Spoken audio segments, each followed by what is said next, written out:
And welcome. It is your Thursday night crisis fight, except pre-recorded ahead of time. It's Wait, Did I Roll a Wild? Your Marvel Crisis Protocol vlog. I am incredibly overjoyed this week to be joined by two of my favorite people. Coming off the heels of the WTC is the man, the myth, the legend, the person, or one of the collective, the Illuminati that put it all together, is Mr. Gill. And I'm also joined by Ben Rev Right Mad as someone that I appreciate pretty heavily, that I got to witness playing an event this past weekend as well, to help me kind of boil down some of the more competitive parts and the working features of people that actually know how to play this game, like that were at the WTC, instead of people running the meme lists that we like to do here at the network. But guys, welcome, both of you. How are you? Thank you. Fantastic. And rested again. That's good. That's a short turnaround time to be considered rested already. Congratulations there. It's good to be here. We're excited to have one of the Illuminati. I mean, that's quite a privilege there, Gil. Thanks for gracing us with your presence. Yeah, well, that's the first time I've been called that, but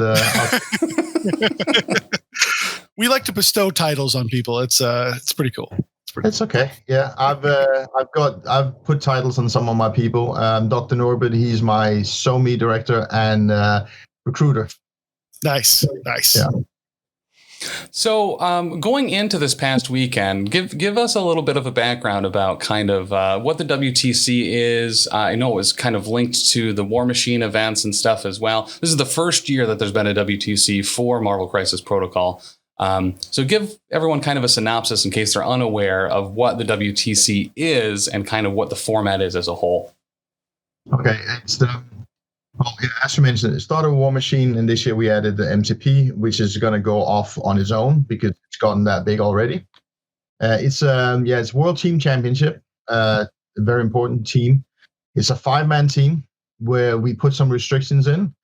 Very similar restriction for MCP because we thought we didn't need anything other than all characters are unique across the team. So every team has one Hulk, one Beta Ray Bill, and so forth. But your Crisis and your Tactics cards and your gems, they're free to use.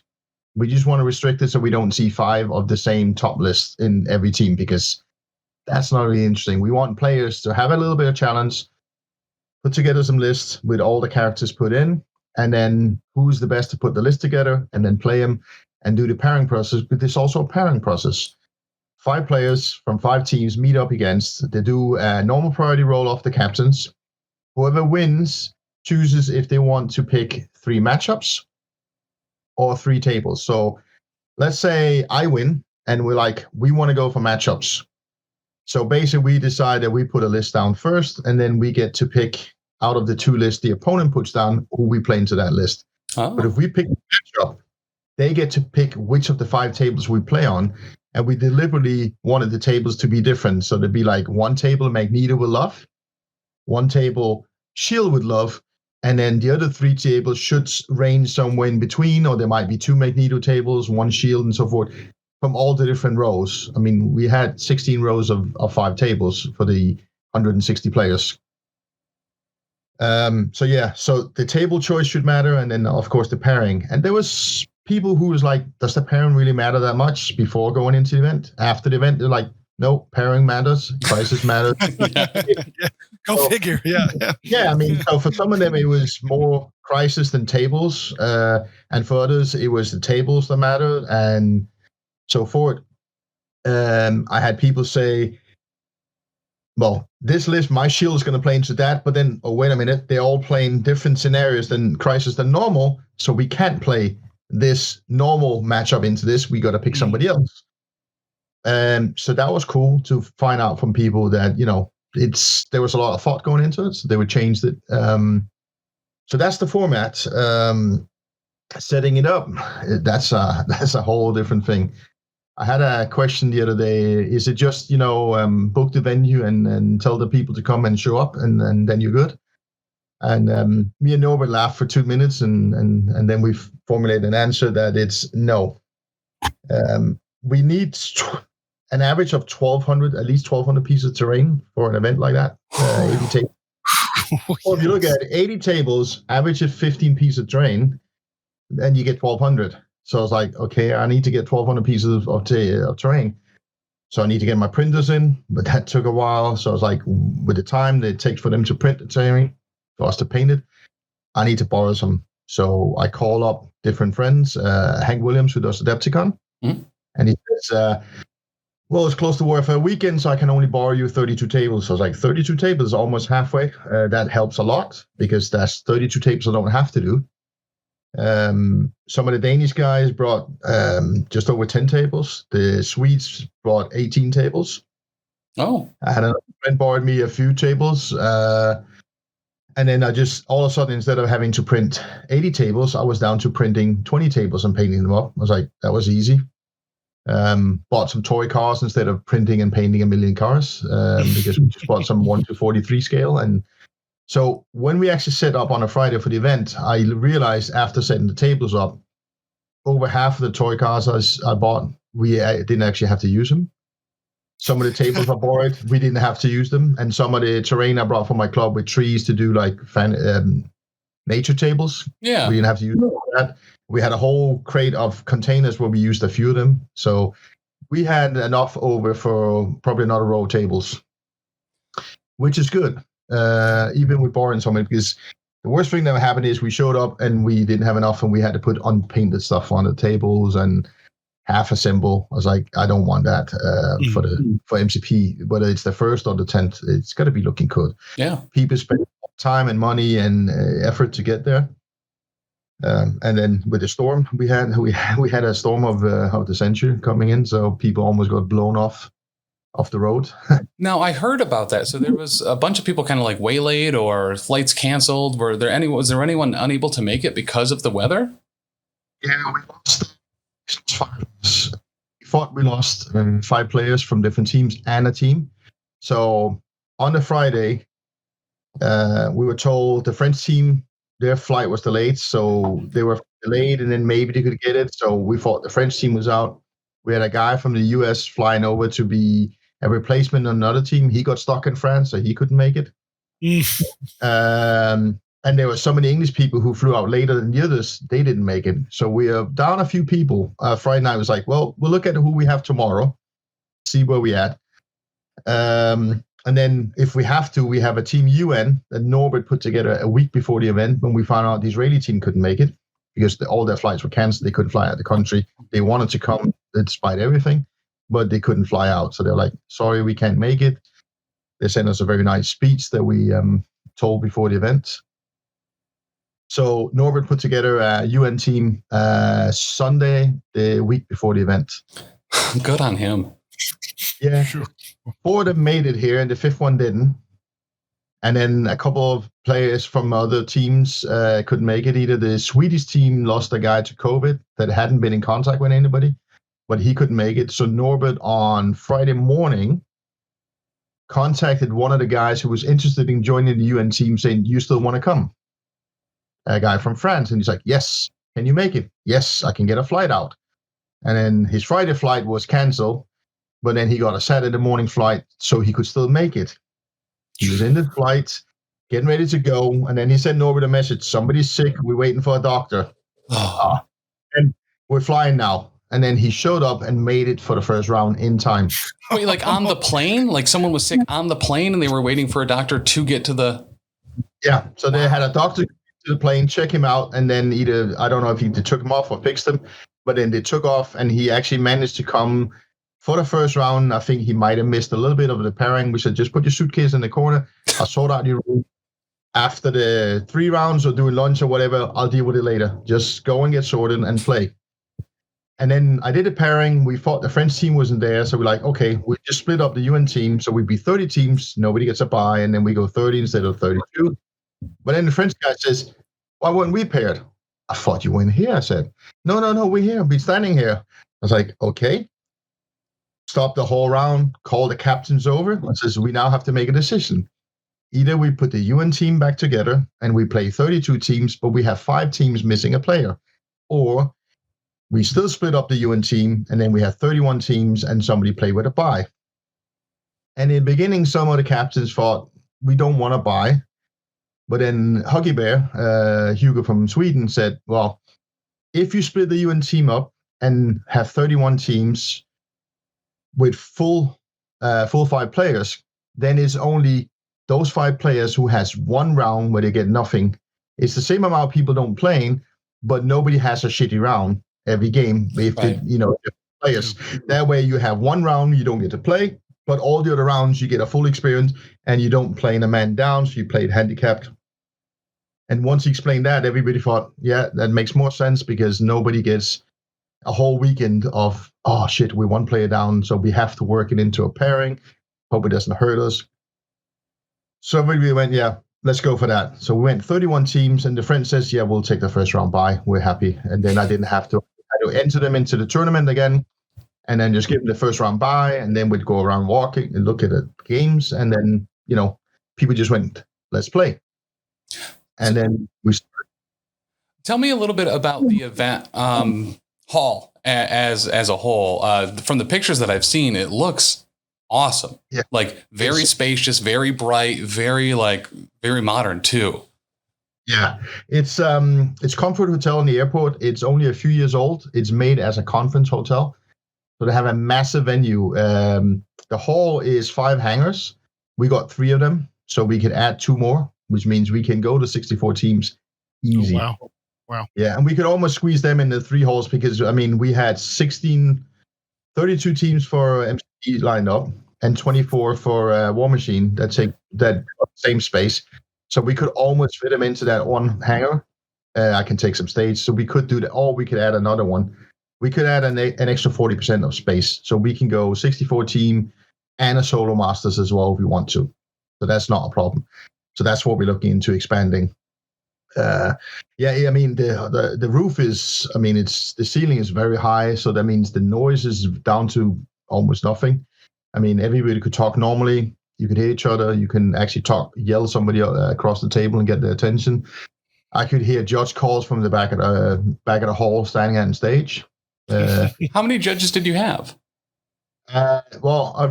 Originally I had 2 from UK and 1 from Denmark, but then AJ from UK got put onto the UN team the week before. So I still had Will from the UK. And then when we showed up and we found out we had the 4 UN players, but we needed 5, then I gave Will away. And then I only had me and the Danish, which was fine because it was 4 rows of 4 tables. When I say table, that's a table of 5 players, but we had 4 rows of 4.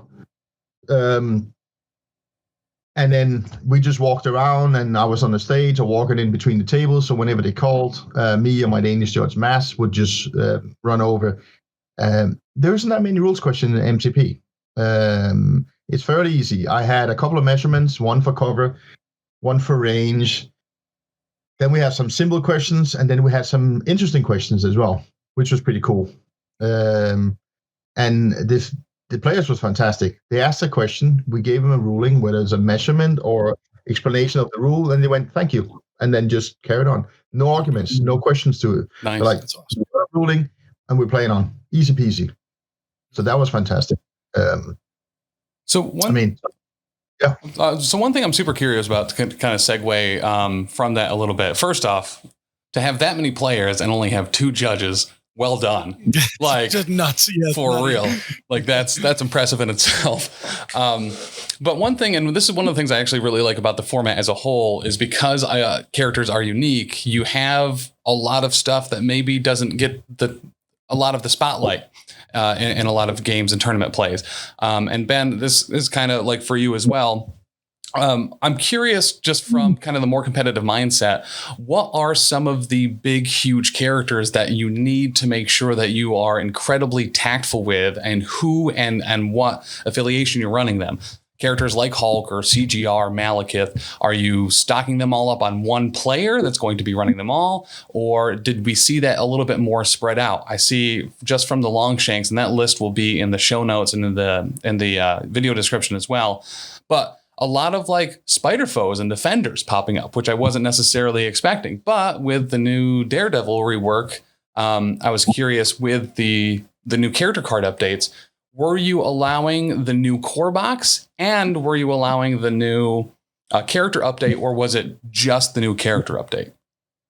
Just a new character update, because that's just a rule. Everybody can get the update. Everybody can get the cards printed. The core box dropped 2 weeks after list lock, which means, and 1 week before the event, which we know certain parts of Europe doesn't have fast distribution. Mm-hmm. So the decision is very easy. We already put in the player pack, whatever is released before October 1st, which was a list lock, is allowed.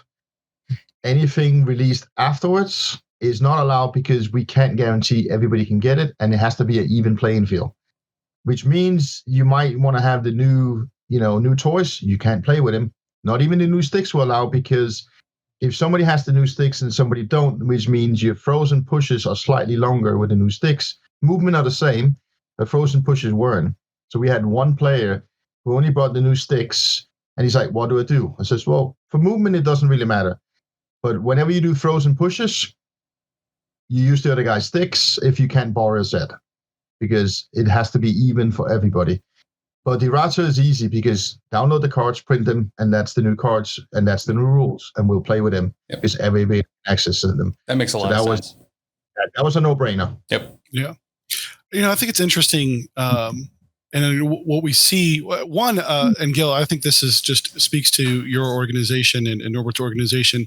Of all the teams there, you had 152 correctly code their squads in, which is just a miracle, right? I mean, I don't know. We've been to tournaments together and recognize that it's really hard to get people to code those in. It's it's a simple copy paste, real hard to do, but it reveals to us, I think, things that I'm sure we're not really too surprised on. Beta Ray Bill being the number one most taken model at 32 in 32 lists.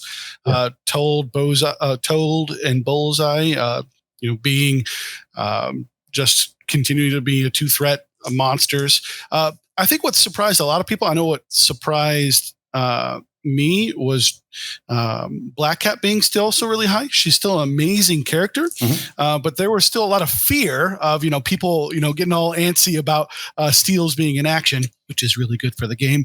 But it's one of those things that people were still trying to figure out. I think she's the only of the top 5. Of the top 5 characters, she's the only one who is who got errata.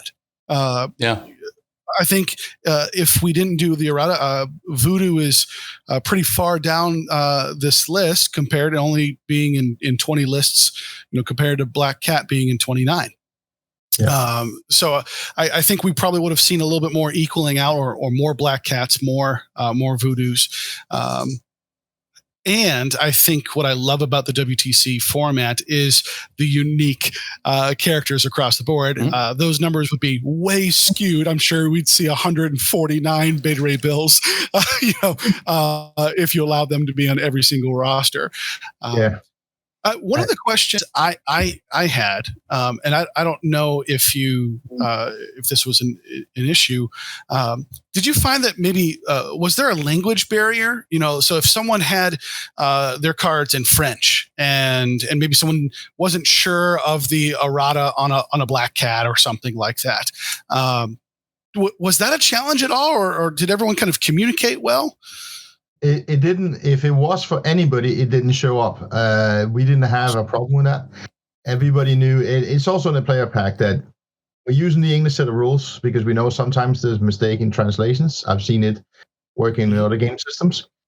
And also just in the player packet, all communication at the table needs to be in a language both understand. So if you're both from Sweden or Croatia or France, feel free, both teams, to talk French or Swedish or whatever.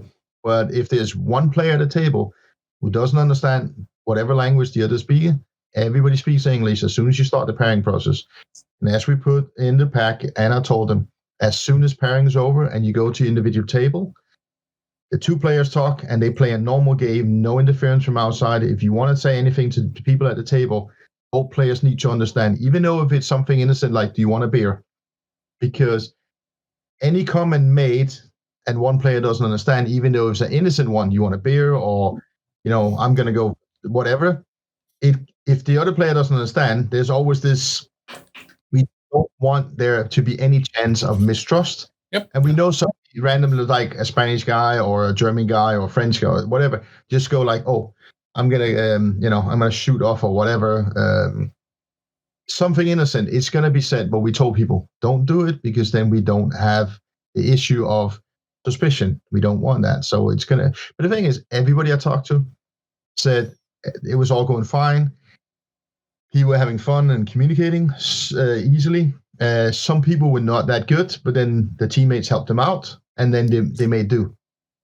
We know for some people they're very good at the game, but they might not always be as well versed in English as if it's your second language and it's just the way it is. But quick note on the list: before we lost a few players and had to change some things out, I actually had 160 lists in code in the system.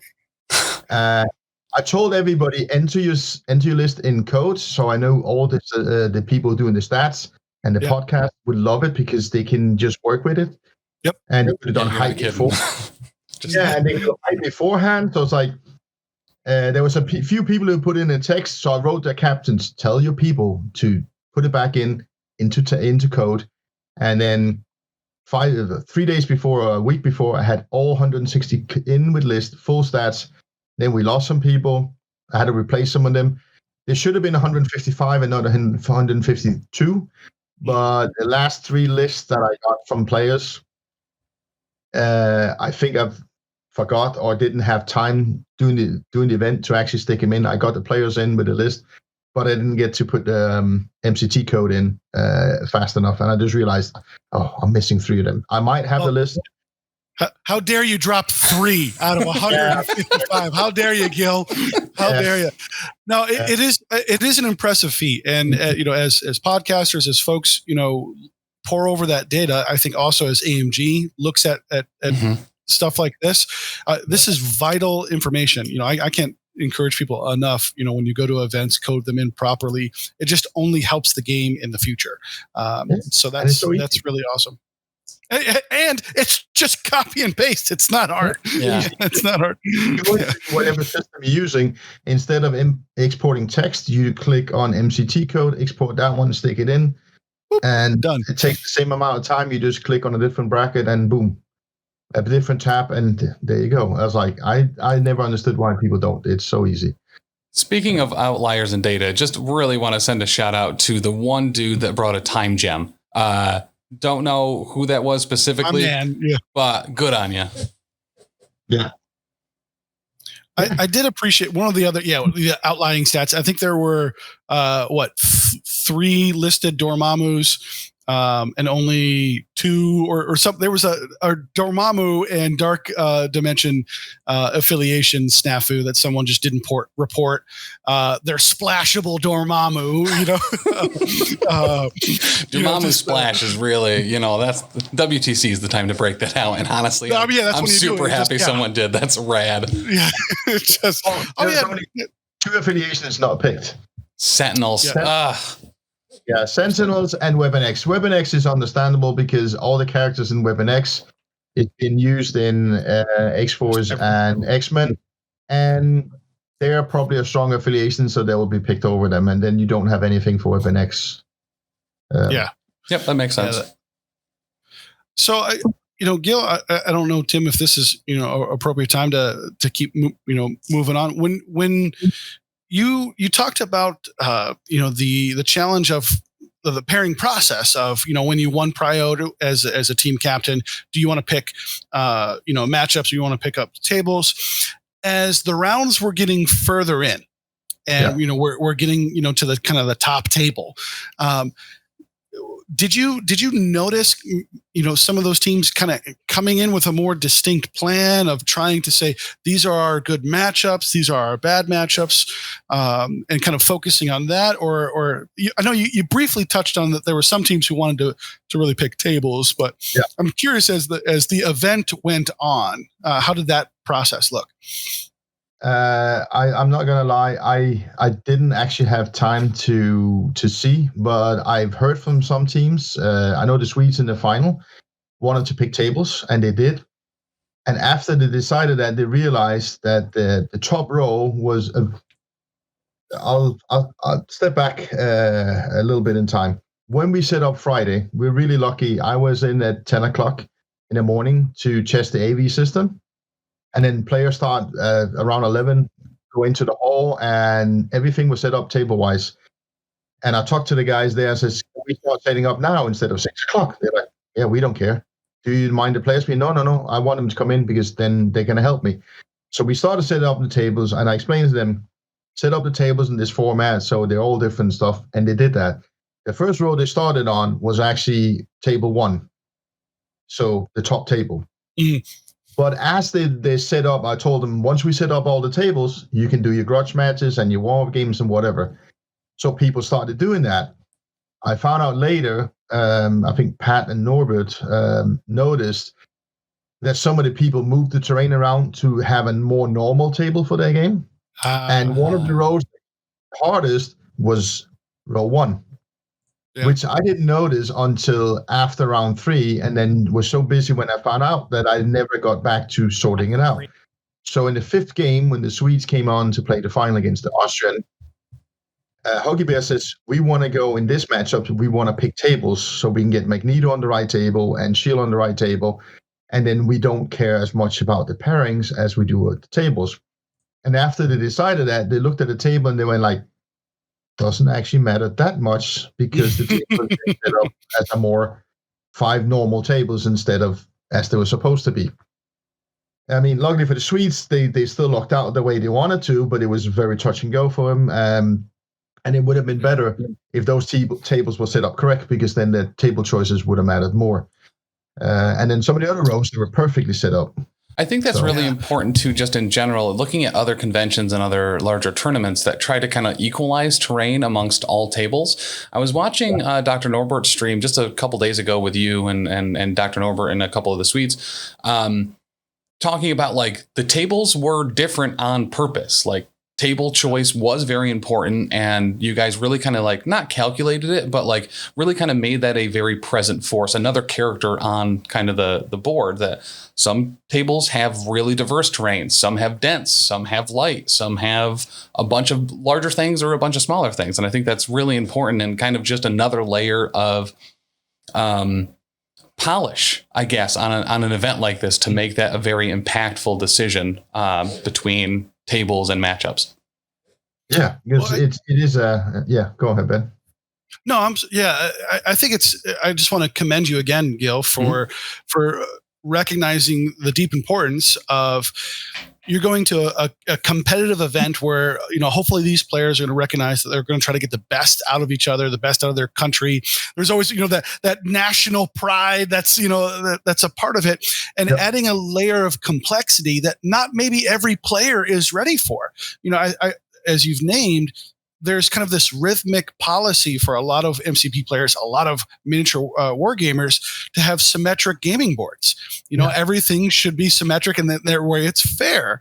And that's not wrong, but at the same time, I think the strength of MCP, especially in a setting like you were trying to build, is let's add a level of complexity. I want to lift up, and you've named it a couple of times, Gil.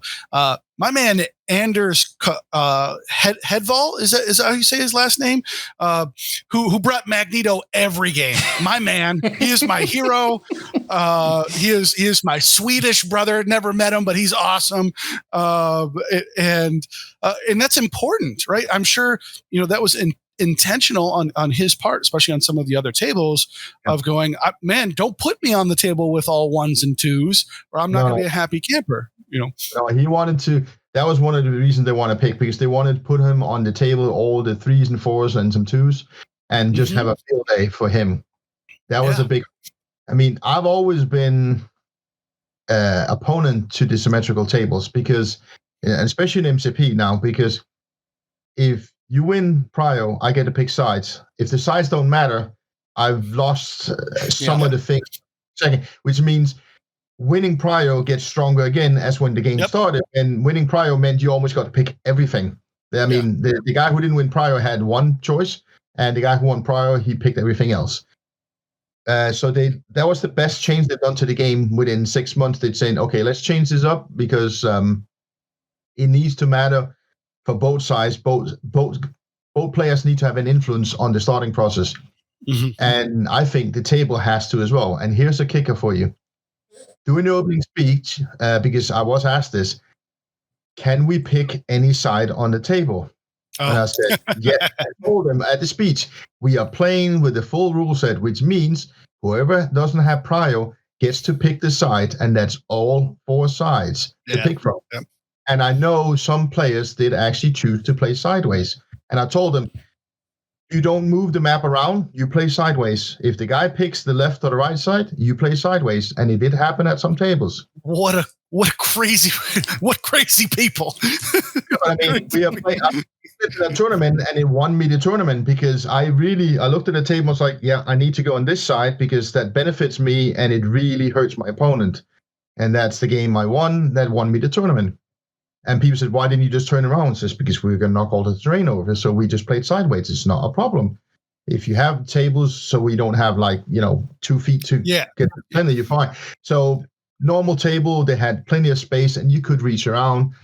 And yeah, I know some of the Swedish guy, the guy who won, one of them played sideways in one of his games, and he's always like, why are you doing this to me? I was like, because it benefits me, so I have to. And he's like, yeah, okay, we'll play. And that's the thing. It's part of the game. Yeah. So it should be in. And I was like, yeah, that's why I don't have any pre-marked maps. They're all normal maps with just the terrain on. There you go. And for me, there's 2 rules I always follow when I set up a table. 1, I go by the guideline of 12 to 20 pieces of terrain, that usually equates out to a nice table. And then my second rule of cool is more important than the distance between terrain. Hell yeah. If you look at the table, it's like that paints a story or theme or whatever, it makes sense. It looks cool. I want to play on that. Yeah. Instead of just having, a building in the middle of the road and a car in the corner. No. I mean, cars on the road, they can be chipped over because the superheroes are throwing them or whatever. But I mean, the building starts out in the building areas and stuff. And there might be a trash can behind the building because they won't put it down the street. They'll put it around the building because they have a shop. So a lot of time we put a building, size 3 building, and then the size 2 container behind it because you go out the store, you go out to the back, and you fill your trash in the bin. Yep. So that's what we do. And it looks cool and it works in the game. It means some places you big guys can't go. But that's also good because terrain has to matter. Otherwise, we might as well just play on a flat piece. Well, yeah, legitimate, especially when they talked about Malekith and the wings, right? Like that, those wings are there to impede where he can go. If he can't fit down an alleyway because he has a 25-foot wingspan, well, he can't fit down an alleyway. Luke Cage can, exactly. Iron Fist can. Like, it is a part of the game. The terrain is a character. Yes, we did actually have to get the wings removed. The players they scolded him nicely. And I knew it wasn't. They said it wasn't, and I'm not going to accuse anybody of that. But it wasn't a legal Malekith. If there was, the rules are if you want to do a conversion, it has to be pre-approved. I would never approve a Malekith without the wings because it's part of the model, and there's a ruling officially saying that if he can't fit, he can't fit. So Malekith has to have wings. If you want to change the wings a little bit to look dynamic or a different shape, as long as they're on, I would probably approve it. If you take him off completely and close him up and he's nice and slender, I mean, the Immortal Hulk can't go flush against the building because of his base either. He has a fancy base. That's just part of the model. It's worked into the model. And I believe it's part of the model and the rules and the points cost of it. And that's just the way it is. Play the model as is. You have creative freedom for, within certain limits. But if you want to heavily convert a model when you go to a tournament, a big one, get them pre-approved, especially when it says in the player pack, all conversion has to be approved beforehand. Well, and it's interesting talking about Malekith. I think, because of also the update, there's 9 Malekiths, which I think that probably would have easily doubled, prior to the changes. Gil, I want to kind of talk about something that as at least in my experiences, in just tournaments here in the U.S. and kind of, everyone talks about their own local meta, right? So, in the States, we've got a state local, here in New York, it's a little bit different than when we went down to Nashville, things like that. Did you find that players were in their own metas or things that were kind of norms as maybe the US player expectations were different than the Swedes or the French or things like that? Did that come involved? Like, did you hear any stories of, hey, just like in the US, we play this way? Did you experience that or see that was a thing? There's definitely. I know a lot of Europeans was expecting the Americans to bring lots of SAMs. America! SAM is a big thing over here in the US, and apparently he wins NashCon. He does win. That is the rule. The rule of NashCon. It was cemented again this year. I was there. It's yeah. Yep. But I mean, yes, all metas. I've seen this in other games, and it's also apparent here. Even though people play against each other, either talk over, online, or they play online or whatever, and they meet each other at different tournaments, there will still be, there are different metas in the US, there's different metas in Europe, and then they all come together. And even inside a country, if it's a big country with people north and south or east and west, there can be a difference. Yeah. In this game, there's a lot of opinions. There's a lot of opinions on some of the top models, and we can see from the stats and when you talk to people, there are certain models that everybody agrees on. These are some of the best. But then when you go into the list, there's different ways of playing them, and there's different choices of what to have him in. The way I play my X-Men list is different from what most X-Men players. Every time I put my X-Men on the table, people are like, they're very tanky and killy. I say, yes. And they can still play a scenario, but they are very tanky and killy. I play X-Men Hulk, and my Logan is usually always on the table, unless there's too much mystic attacks. Then I have to, not field him. But then I got stuff like Rogue and Psylocke to replace. And other people play, X-Men wide and play a lot of scenario, which is one of the normal X-Men school. And it'll be like that for everybody. And then we put him in a team format when all the models are unique. And then the different metas, I think, had more different takes on how do we put this together and what works. What I didn't notice was, nobody did like one guy's get a super list and the rest gets what's left over.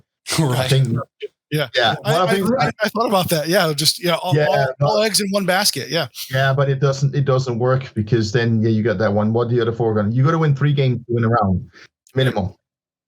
So you got to have, everybody needs to be able to play. And I know I advised some of the Danish guys on, my advice to them was like, work out what affiliations you want to play, see if they have too many overlapping so they don't work together, and then drop one of them. The Malekith nerf, we had one of the Danish player, the team that made it the best Danish team. They were playing Cabal Malekith, then nerf came, and he's like, I can't see it working anymore because it's not good enough. So he went back to Crim Syndicate instead, which he's played before, and he was very happy with that, and he went with that, and I think he was overall happy with how he did with that instead. Sorry. Go. Oh, sorry. I was just I'm sure a lot of other countries have made similar choices, which is why we only saw 9 Malekiths and not 24. Yeah. Well, and I think that's super interesting too, talking about kind of like consolidating a lot of power and strong models on one particular team out of 5. I think it's maybe a little bit different when you're running a 3x3 tournament where, there's a lot of really good affiliations. You can kind of boil it down. Well, I'm going to play this. I'm going to play that. You play that. Oh, now we just have to fight over Beta Ray Bill. When you're 5 wide, it's really kind of an extrapolation of that. And looking at even just the top 10 from the WTC, like when you're considering stacking a particularly good player potentially with really good models, you see kind of a wide dearth of total wins and losses amongst those 5 people in each round. Sweden, the top team, lost a total of 4 games. That's it. Yeah. While second lost 11, third lost 7, fourth lost 11 again. So it's not just that 3. While that 3 is the important, that's how you take the round, right? If you put all your eggs in one basket and you're relying on that person to continually produce a win each round, if they don't, if something goes awry, if dice spike in the wrong direction, you've put way too many in there. But a huge shout out to Sweden Good with Hammers for not only spreading out things incredibly well, but continually performing round after round, only having a couple slip-ups, if any, effectively throughout the entire weekend. That's awesome. Yeah, I mean, they went 4-1, 4-1, 5-0, 4-1, 4-1. Yeah, I think there was that order, but they went 5-1, 5-0 one round, and every other round was 4-1. So they had Torbjörn, the biggest player in the world, a big Swedish Shrek. He went 5-0 as one of 12 players going 5-0, and the rest of the team went 4-1. So everybody did their part. One of the strengths they did, which I think a lot of teams is gonna work on next year. They really worked out their pairing process beforehand. So when they went into pairing, the other guys went, "We're putting this one down," and they just looked at it for 5 seconds and went, "Okay, these two lists." Maybe a short, quick check just to double check something, and then boom, within less than a minute, there's your choices. And then they went in the tank, looked at it, and thought about it. And at the same time, they're thinking, "Why did they give him so fast?" Yeah. And then they put theirs, left one down for them, and they're like, "Okay, you put leaf in that one, great." And so, okay, boom, boom, you get these two. And they're like, "Okay, it's us again." So that gave him a mental edge, and they just also for themselves were calm because we know what we're doing. We're just double checking our math, and our intuition is still correct. And boom, we go. And that's a big part of it. I've seen it in, when we started with War Machine WTC, in the beginning, everybody just kind of did pairing on the fly. It was like, "Oh, I don't want to play this. I don't." And then you saw at year 2 and 3, people were bringing laptops, spreadsheets, and everything. Some people just took a little piece of paper and just went, "Yeah, yes, no, yes, no, yes, no," and then just did it on the fly. But you had people, seriously, spreadsheets and laptops or iPads or whatever. So the preparedness for some teams is up here, and sometimes it works and sometimes it don't, depending on how well they do their job beforehand. I do want to before I forget, I want to lift up one thing, but I want to shout out our boy Sooner, who did show up with the best American pants on the Saturday event, of just repping Team Freedom, and so shout out to him. But you know what? I think what's really awesome, Gil, is because of this format, you see a lot of dual affiliated teams. To Bjorn, being able to run what, in my opinion, is a very different dual affiliation, which is Webs and Midnight Suns. Yeah. But I think that's a really neat thing about WTC that you're not going to get at many conventions. And Tim, you said it, where there are some conventions or events where you have a team of 3. Gil, you and I, we did that at NashCon. We had, 3-man, events, but you could still, we're still kind of, everyone gets some of the best characters, but you can't do that with 5 people. So I really love this ability to take 2 different affiliations that you don't think, inherently would actually play nice with each other. I would not think that Midnight Suns and Web Warriors pair well, only besides the fact that Moon Knight is in both. I was just about to say, I just love Moon Knight, man. I just want to run those. Right. Yeah. If someone is to Bjorn just a Moon Knight, fan, and so I think that's really amazing. And the fact that he went 5-0, playing, Midnight Suns, which I think is kind of traditionally, even with the blade bump, probably still maybe considered maybe not one of the top tier affiliations, and Web Warriors, which probably is, and he didn't just jam 5 Web Warrior games, right? This wasn't a weird, I could technically go, Midnight Suns, and just never did. He played both, and to your point, it sounds like they had a plan. They really marked that well ahead of time. And I know, speaking with some of the Team America guys, we had three teams, which I want to talk about a little bit here in a moment. But the American teams, we're kind of feeling a little confident of going, okay, well, we should be able to do this, and recognizing the level of preparation that some of these other teams were doing was just through the roof. And I commend all these other teams taking the time, prepping in a different way than you would normally do for a singles event. Absolutely. But I do want to ask, did you, when you have several teams representing the same country, when we think about maybe, next year or in the future, is there when you're planning the event, is there a goal to say, I want this many teams, representing from different countries, trying to spread out? I know that we did have a team from Israel that had originally and wanted to be there, but couldn't, because of world events. Is that something that you guys are very conscious about, of trying to, go and recruit some players from different countries? Is that part of the thought process? It hasn't been, but the way things have changed, and having Norbert as my recruiter, it might be something we actually will do. I mean, my dream is that we go 64 teams. If we went to the heyday of War Machine Hordes, it was 64 teams from tons of countries, where there was a limit on every country got 2 teams. Once every country who had a chance to sign up with 2 teams, there was a certain deadline. Now everybody fill up to 32 teams. And let's say there's 10 spots left, and there's 14 countries who's accumulated enough points in previous years to qualify for a third team. So we give those top 10, ask them, do you want a third team? And if one of them don't, the spot goes to the next on the list. If, let's say we have 14 on the list, and there's 10 spots, but there's only 9 on that list who wants, then we'll open up to anybody who doesn't have points. Say we have 1 spot left for a third team. Whoever wants to come can come. If we don't, we will find players for UN teams, so we're even numbers, because that's important for me. There's nothing worse going to a tournament and then having a bye, and especially if you're traveling for a world championship as a team and you get a bye. And I mean, I still think we did the right choice in how we ended up playing this year, but I'm really unhappy we had to have a bye, because I really hate it.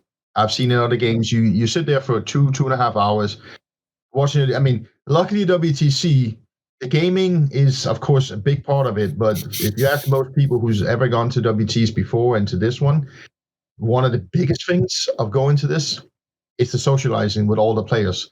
Yeah. Because Friday night, I've got photos, and I'm going to put a lot of them up on the different Facebook groups, and I'm going to send all of it to AMG as I promised them.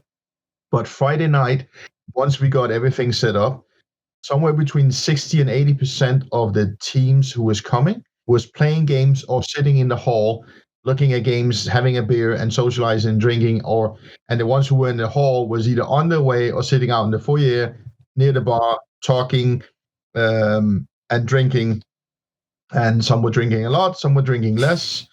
I mean, we had a Finnish guy sleeping on the table Saturday morning. I remember that picture. I saw that picture. That picture.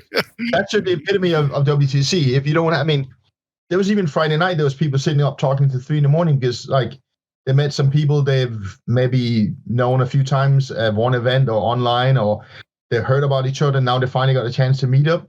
So they were sitting there talking and drinking, and Friday night, Saturday night, and then sometimes you get some super competitive teams. They won't even have one shot. They're gonna go with their plans and go to bed early and get up in the morning, and then go for it. Apparently, the best English team, they had one guy getting very drunk and just made it to the first round, and then he won 2 games on Sunday, so he's now allowed to drink. Positive reinforcement, love it. Yeah, Saturday night, the English guys came to me, can we watch the England-South Africa rugby game? I says, well, I've got 3 massive screens in the hall, but do you have a streaming service? And Rich Mitt came up and says, I've got a streaming service. Awesome.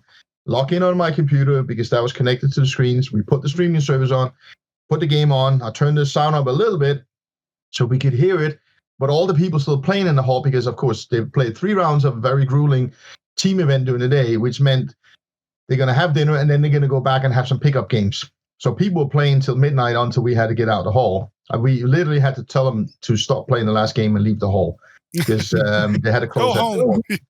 Yeah, go to the bar or go to the room. But so we had the South African team sitting there watching rugby with some English players, and behind them I was sitting with the other group of English players watching the rugby going on. And then there was people drinking and playing, and that's what WTC is all about. And it was a fantastic feeling. I think and it made all concerns go away of not being entirely happy with the organization, because I told people I look for this standard and I think I was at this level, and people was like, it's fantastic, it's awesome. So I just left the things I can't fix, and it's not ruining for anybody. I just ignore them and then worry about the things we can do. And people just told me it's fantastic, and then I was like, okay, let's go. Well, let's have fun. I think that's super important community building wise too. Seeing as how all the meals were kind of shared for the most part, right, in the same hall. Like at a lot of cons you go to or a lot of events, it's kind of like, oh, well, round 3's over. Everyone breaks apart, goes in their own directions to get to this place that's off of the event site or to get reservations at this other one. The fact that it's a lot more communal. Like you get done with your games, everyone's still hanging out, they're playing games, they're watching rugby. That hall's awesome, it's big, it's bright, it's beautiful. Like it has the room. People are, sleeping under a table while everyone else is still playing. Like whatever it takes. I think that's really cool, and it kind of makes a significantly more authentic experience as far as like playing with the entire world as far as the community of MCP and just having a good time while doing it. Breaking bread, I think, is one of the most important things that you can do at a convention with other players and other people, especially if you don't get to see them all that often or ever. I think that you've really kind of nailed. There's been a lot of thought put into every little aspect of this event, whether it is organization or the pairing, the terrain being different. I think that you very specifically have put a lot of effort and emphasis on things that are very important to MCP that I think a lot of times gets overlooked. Oh yeah, I mean, I had, when we started this up, I gathered a group of 12 people, including myself, from all over the world. We didn't get any Australians on, but we had people from US, UK, Sweden, of course, Denmark, Italy, and Spain. So all the big nations we know of and we knew somebody from. So we got 12 people together to be like my guidance council of all the restrictions and rules and what decisions we want to make. I ran by all of them. So they had an input in what do you think about this? Went back and forth. And I had some people who didn't agree with me on everything, especially not allowing the core set. And they were very much against it. And I just went, no, we're sticking with that because I think that's what's best for the community and the event.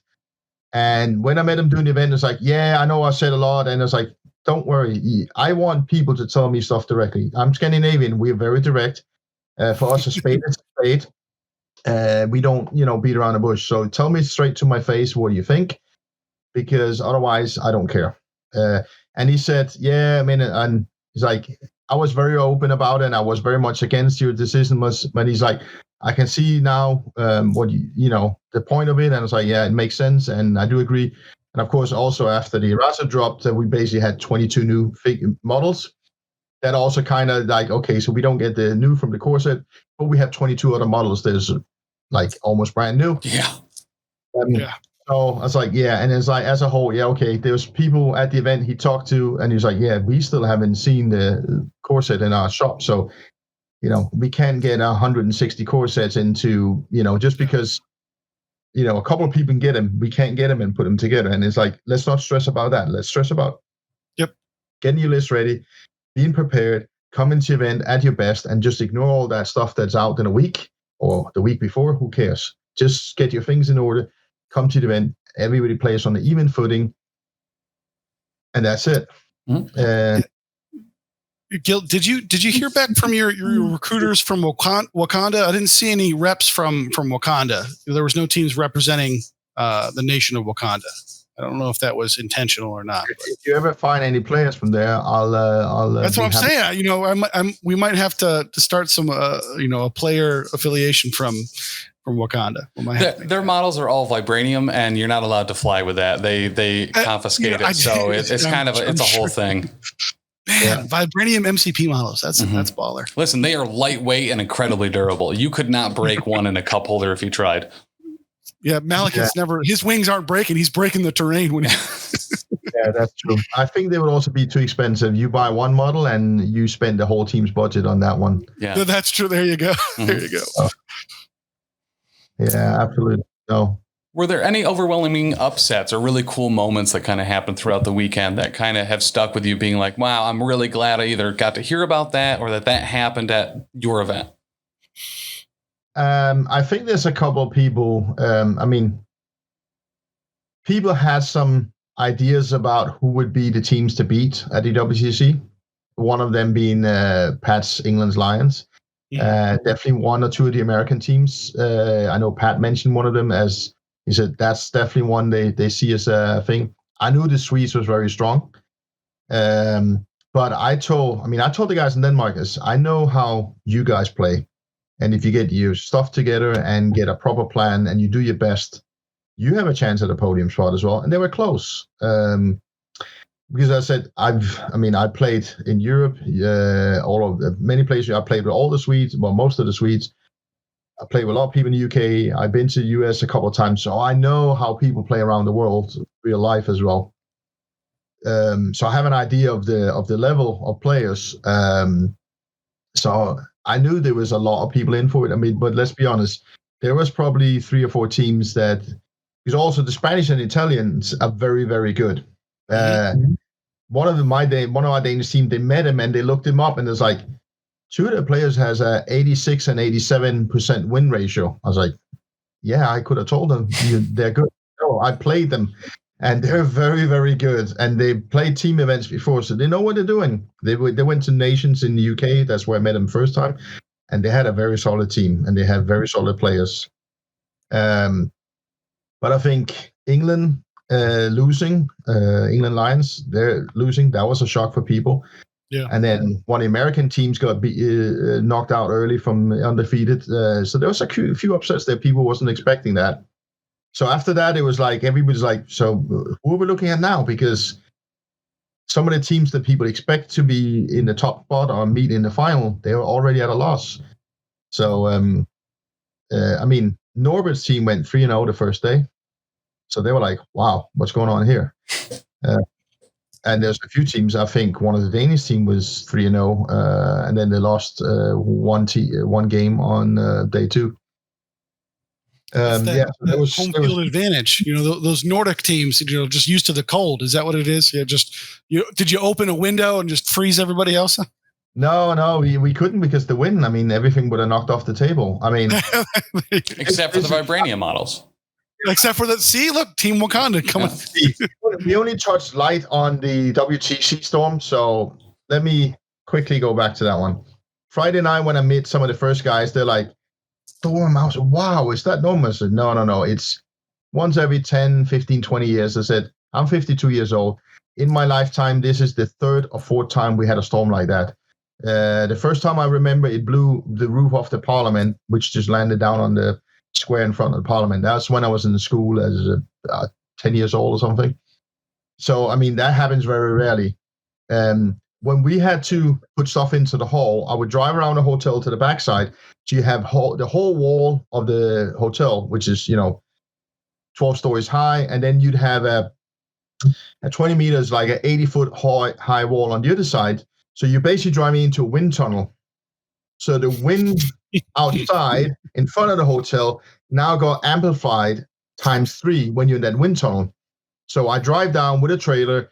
I have a friend in the car. He opens the door without holding onto it. It almost blows the door off. Lucky I didn't hit the wall because I was too far away from it. And luckily the hinges on the car held up so we could close the door, no problem. Then we had to get the trailer off. And we got somebody to open the door. The small door was not wide enough for the trailer, so we had to get the big gate open. And to hold that open with the wind, we had to pick the 3 heaviest guys we had to stand in front of it, and they had to put all the might to hold that open while we put the trailer into the hall. And then we basically they just start walking, the door just blew shut, and we closed the doors, and then we unload everything, and it's like, okay, now we got to get out with the trailer. So I need, 4 or 5 people because it's now empty, so it doesn't blow away. So put it out.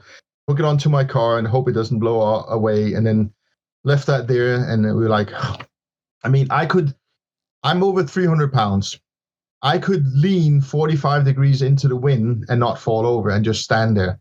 When I went out Friday night, when I went out to my car, I took 2 steps and then the wind stopped me dead. I just stopped. I had leaned heavy into the wind and basically push like you're squatting yourself forward to get the 20 feet over to my car, open the door, hold on to it to get in. So when I came with a second load, I was like, okay, I put my front into the wind. So instead of it blowing the door off, and it's like I can, but then the wind kept hitting the top of the back door and blowing it, trying to lock it. And it just 3 times it knocked me on the head. I was like, okay, to hold it and put it into the hall and then close it. It was insane, that storm. And that's why, I mean, Norbert said when they landed, he was sitting on a tarmac and he was feeling a little nauseous because they were standing still. And he said the plane just went like this because of the wind. They were trying to get the stairs up. It took them 10 minutes to get that part where they actually could get the stairs up so they can get out. And he walked out the plane and he almost got knocked over the railing, had a hole on, walked down and walk into the terminal because they just couldn't get close enough to the terminal because the wind wasn't safe. So they had to unload them outside. It was, it was insane. So that storm. And the funny thing is, Monday, Tuesday, and the weekend before, it was a cozy.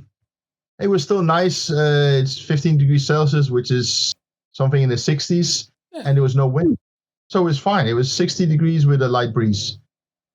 So we're like, yeah, that's fine. And then he's like, it just Wednesday and onwards, it just kicked off, and Friday was just the peak of it. It was insane. And then Saturday morning, light breeze, nothing, easy peasy. So speaking of all the people helping you body block to get that trailer in, one of the things we're doing around here at the network is called the PCN Heroes of the Hobby. So right now to the end of the month, people can nominate somebody that is either a community champion, someone that runs events, helps organize, or is just an overwhelming positive force, whether it's for hobbying, painting, playing games, or just being just a dope person that helps teach people the game. Or you can nominate somebody that you think is a hero of the hobby that will get a custom painted model from Taylor on the Hobby Hangout. Is there anyone as kind of part of your staff or part of your grouping that you just kind of want to say a thank you to? I'm sure that there is a ton of people and a ton of work that go into pulling off an event like this. But is there anyone you'd really kind of just like to recognize for what they do, especially if maybe they weren't like overwhelmingly out in front of people to be able to get that respect for the work they put in for the WTC? Well, I've got 4 people I've mentioned the whole time because I was being stupid and just going like, I've done this for 23 years. I can do all of it myself. I understand. Yeah, I'm not going to do that moving forward because I realized I had a stressful year. But I had Pat and Norbert from the UK keeping me sane and being the voice of reason, bouncing ideas off on. And as I said, Norbert had been my recruiter and my SOMI director. And then on the Danish side, I had my 2 long-term friends, Søren and Peter, twins, who's helping me with everything.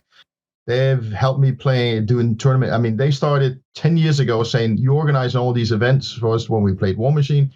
How about we take over and you get to play some before you burn out? I was like, that would be nice because, I would drive from Sweden to Denmark when I lived there, just to run an event for guys to then drive home again, or come from work and then get 2 hours sleep on the couch and do an event and then drive home.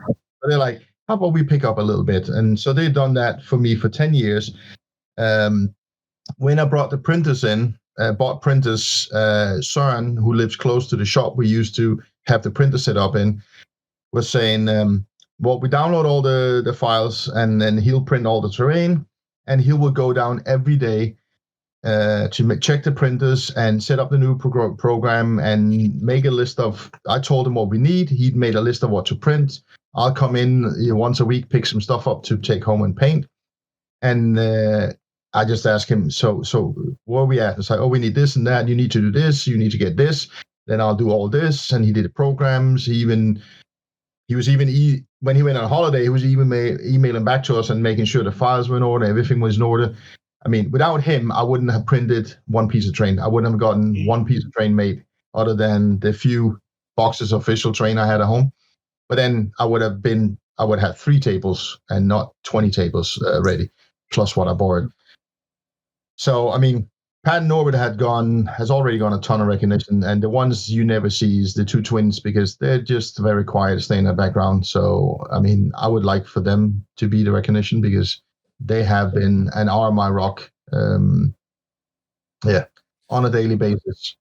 That's awesome. We were talking to Miles from the Everwinter and the Ironweld events, and he brought on Cam, who is in a very similar role, just kind of a sounding board first off, and someone that just puts in a ton of work making sure the terrain is there and available, because it's a overwhelming task when you're talking about getting that many tables, especially with some diversity, and it's a huge task. So a huge thank you to those people and anyone that does that. Tyson for Frontlines events, Tisdale and the whole spray team for everything with Adepticon. I mean, terrain is a big job. So the people that do that, always make sure you're saying thank you to them, because those events cannot look anywhere near as good as they do without that hard work. No, I mean, if you look behind me, you see my house is a little bit of a mess because over here, that's my painting table. I still got paint and airbrush and terrain, and I got boxes behind me with either boxes to pack terrain in or boxes with half done or terrain ready to be made. All that's going to be sorted out and gone into my spare room, and then I'll take it out in an orderly fashion. But it'll probably take me another week to get everything organized. I'm not rushing it too much right now. I'm taking it. Yeah, I feel like you probably deserve a little bit of respite. It's you don't realize how. I mean, my Sunday night, I actually stayed at a hotel till 1:30 in the morning, because we've had some things logistics-wise with the rooms overnight and things that had to change with people staying longer. So I thought I had make everything sorted Sunday early, but I only live 5-6 minutes away from the hotel, so that's easy. But I thought I'll stay here, hang out with people, because some of them I won't see for a long time. And then if there's any problem with one person who's not sorted, who's going to bed late, I'm here. So I was like, when it got around 1 o'clock, I was like, okay, I think everybody's in the room. I was worried I had one suite not organized. So at 1 o'clock, I start saying goodbye to people. And when there's still a group of people and you say goodbye, we all know it doesn't take 5 minutes to say goodbye unless you just stand up and go, bye-bye. It's like 3 hours of goodbyes. Yeah, so it took me half an hour to say goodbye and get out of the hotel and get in my car and drive home. I went home. I turned off my alarm, woke up Monday morning, rolled over and slept 1 or 2 hours more. Then I got up. The only reason I put a pair of sweatpants on is because I had to go out to my car and bring this shirt on for the first interview. And I stayed home for the takeout. It's like, I'm not leaving my house. I'm just staying in, and I got nothing to. I'm not even doing anything with my business until Tuesday. And then, of course, one of the players gave me a big bottle of Baileys. I was drinking. Hell yeah. Yeah, so Monday night on the stream, I drank 1/3 of the bottle, had a little bit of bust, and then Sunday when I was relaxing, I drank the other, and then yesterday with Rich, I drank the rest of it. That's why I don't have any more booze left. It's all gone. So before we kind of bring this to a close quick, I know, Gil, you had sent me a picture of what the trophy for WTC will be. I'm going to get that up on screen right now. So tell me about this. This looks rad. So this is a concept image, and this trophy is currently being produced? It's not yet. I gotta find somebody to produce it. The fantastic Florian Stitch here from Europe, who's done a lot of different artwork. I'm sitting in the UK. I'm over at Pat Dunfrick's place. Whenever I went over to tournaments there, I would go Thursday to play in their gaming night in their club, and then I stay with Patrick, and we play the tournament in the weekend, and I'll fly back Sunday or Monday. So I decided, as a thank you, I was going to take him and his wife and Norbert and his wife out for dinner. And we're sitting and talking about the trophy and stuff, and different ideas. And we thought, Galactic's hand holding the planet one way or another would be cool. So we sit there and talk about that, and then we get to Pat's place, and we look at, he has another trophy from Iron Gauntlet, War Machine, that has a similar thing. It's like, we don't want to be the same, but I mean, Galactus holding up the world. I mean, there's a photo if you look, and he's standing like this, holding up the planet, but you can't really make that into a trophy with so far. So it's going to be, something like that. I worked that over. I called Florence. I wrote to him and was like, "Can you do this?" So he went online, looked for Galactus and how he's going to look and planet, and then he sent me this first in the black and white. And I was like, "That looks cool. Can you put some colors on, like the gauntlets, so nobody's doubting what it is?" He's like, "Yeah, that's cool." And then he sent me this back, and I was like, "Yep, that's the one. That's the one we do." And so when people gets the small trophies for first, second, third, that's going to be either acrylic or glass in a some sort of round shape or whatever with a wooden foot, and then you're going to have that image in black and white etched into it, and then saying WTC 2023 champions and second place and third place, and so forth. And I'm thinking we changing the shape of them every year, so you can both see the year, but also the shape's going to be slightly different. So one year it might be oval, and one they might have some edge, whatever, or different shapes every year, so they don't look exactly the same. You can recognize them that way. But we etch the same thing into it, and I've got it in other games, and they look really nice. And then this trophy is going to be one where we are going to put a small plaque on for the winners every year, so the winners get to see him at the tournament.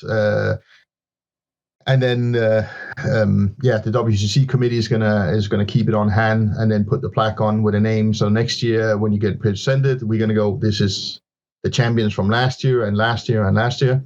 They can see them all around, ordered in order. Who's the first and who's the afterwards, and so. And of course, they're gonna get all the photos they want with them. Well, I think it looks awesome. Like, that's a great idea. It really kind of embodies like the world tournament, right? I think that's super on the nose in a very good way. Yeah, I absolutely love it. Yeah. I think it looks great. Yeah, I mean, the world had to be in there. So what better way because I know not everybody who plays the game reads the comics, but everybody who's read the comics or look into it will know that, the only one that's actually holding up the world is Galactus, because every planet is his food. So he holds up a planet and is like, for us, we holding up an orange, he's holding up a planet, As consolation prizes, getting those little chocolate globes that are coated with the foil that looks like the world, so everyone can be their own world eater when they leave the WTC. That's an idea. I think we just cracked the code. I think we did it. Yeah, look. Look. Yeah, John, take the notes there, guy. I love it. But just kind of in closing here, Gil, thank you so much for coming on. Very much look forward to seeing the WT kind of continue to evolve and flourish. And I mean, if the goal is 64 teams, that's like 300 and something people. That seems like the right goal to have. That sounds awesome. But thank you for coming on. I feel like you have to, or at least I hope you understand the congratulations that needs to happen for being able to pull off an event like this, have it go well. I don't think, and even online and stuff, the only things I've seen that are even remotely negative aren't about how it was run or the event at all. It's about CGR or something like that. You know what I mean? I've seen virtually no negative anything about this event. And I think that I hope you take that to heart, because that's an incredibly positive thing.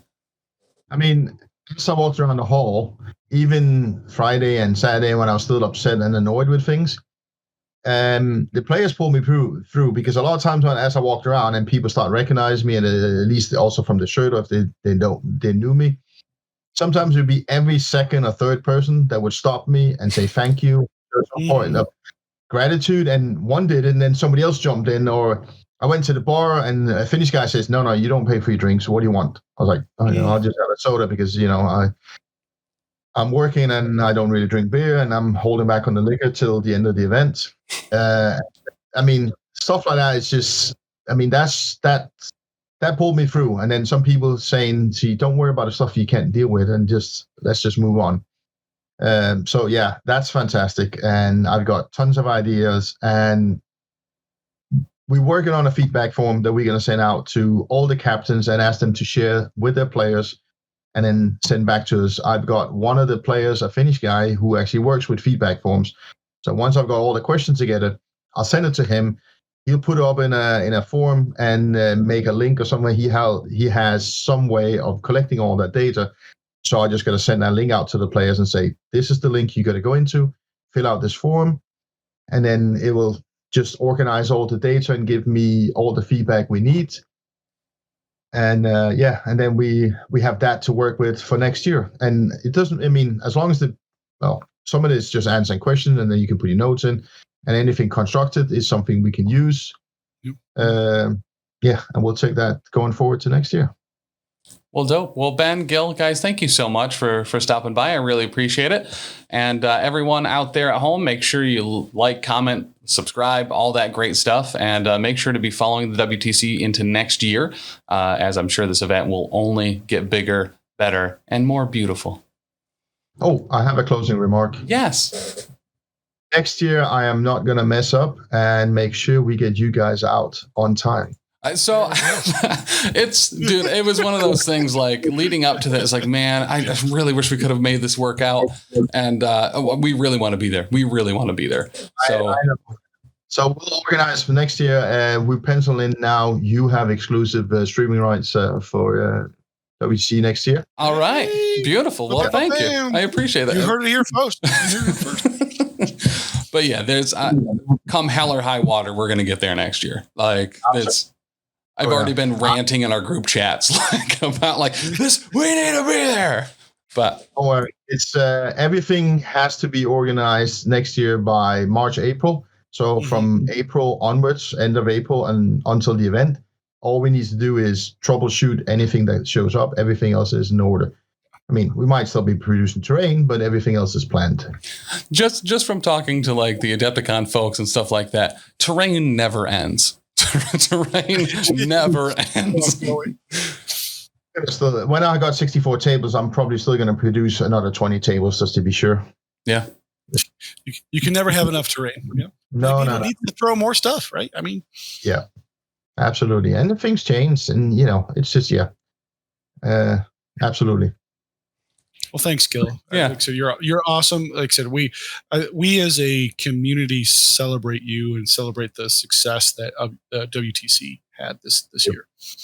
And if you haven't already, go over to that Google form for the PCN Heroes of the Hobby and nominate Gil, nominate the twins, nominate Norbert, nominate Huggy Bear. Guys, there are people out here that put in literally dozens, if not hundreds or double dozens of hours into pulling these events off. Yeah, that's a real number probably. But make sure you're nominating and recognizing the people that make these events possible so that we can all enjoy this game together.